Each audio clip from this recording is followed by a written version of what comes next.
বস্ত্র মন্ত্রকের সহায়তায় পুরনো কাপড় আর অপ্রয়োজনীয় জিনিসে পুতুল ও খেলনা গড়ার প্রশিক্ষণ সম্পন্ন হলো সিপাহীজলার দক্ষিণ চরিলামে। একটি প্রতিবেদন।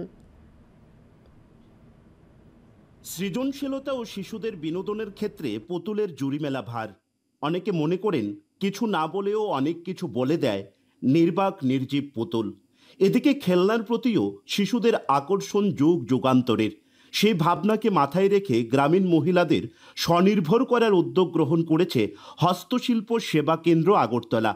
ভারত সরকারের বস্ত্র মন্ত্রণালয়ের সহায়তায় সিপাহীজলা জেলার দক্ষিণ চরিলামে সদ্য সমাপ্ত হয়েছে প্রথমবারের মতো আয়োজিত হওয়া 1 মাসব্যাপী পুতুল ও খেলনা তৈরির প্রশিক্ষণ।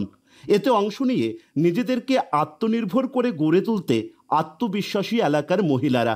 পড়াশোনা কমপ্লিট করার পর আমরা স্বনির্ভর হব কি নিয়ে তার আমরা নিশ্চিত করতে পারছি না। তার জন্য আমরা চাচ্ছি যে এরকম কিছু করে হ্যান্ডিক্রাফটস করে আমরা ভবিষ্যতে আমরা নিজেরা স্বনির্ভর হব, যাতে আমি এটা শিখে আমি 2টা পয়সা ইনকাম করে বাচ্চাদের বা নিজের একটা মেটাতে পারি। তার জন্য এখানে আসা আমার। আমি যে এটা শিখে একটু ইনকাম করে সংসারে সাহায্য করতে চাই আর কি।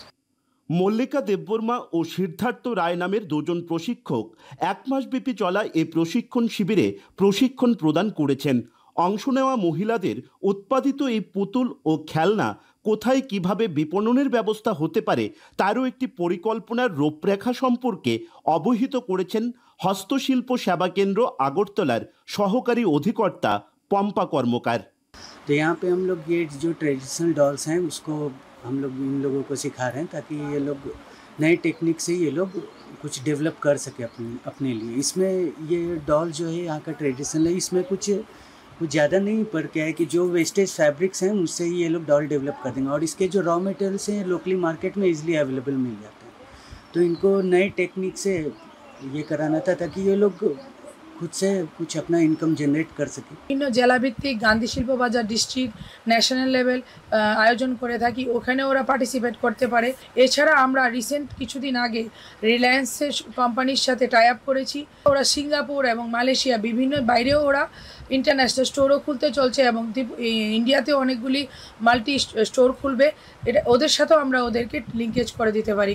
রাজ্য ও কেন্দ্রীয় সরকারের লক্ষ্য মহিলাদের সশক্তিকরণ, আর এক্ষেত্রে এ ধরনের উদ্যোগ সেই পথকে আরো প্রশস্ত করবে বলেই মনে করছেন সাধারণ মানুষ। আর এই ধরনের প্রশিক্ষণ শিবিরে অংশ নেওয়া মহিলারাও তাতে যথেষ্ট খুশি। সিপাহীজলা জেলার দক্ষিণ চরিলাম থেকে আমি অভিজিৎ বর্ধন, দূরদর্শন সংবাদ, ত্রিপুরা।